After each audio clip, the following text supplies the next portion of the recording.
হাজারটা মায়ের কোল খালি করেছো, কোরআনের হাফেজদের বুক খালি করেছো, বাবা হারা করেছো, ইবাদত করে রাতের বেলায় ঘুমিয়েছে তাদেরকে গুপ্তচরের মধ্যে হামলা করেছো। তোমাদের শাস্তি এই বাংলার জমিনে কিভাবে হবে তা ৯২% মুসলমান দেখবে, ঠিক না ঠিক? মুসলমানের জন্য বলি, এখন যারা সাদিয়াদের অন্তর্ভুক্ত আছেন তওবা করেন।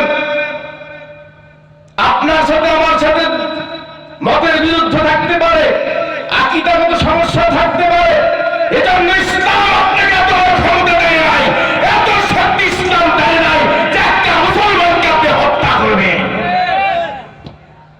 ইসলাম আপনাকে এত পাওয়ার দেয় নাই। ইসলাম হয়েছে শান্তির ধর্ম, এটা আল্লাহ পাকের মনোনীত ধর্ম। ইন্নাদ দীনা ইনদাল্লাহিল ইসলাম। ইসলাম আল্লাহ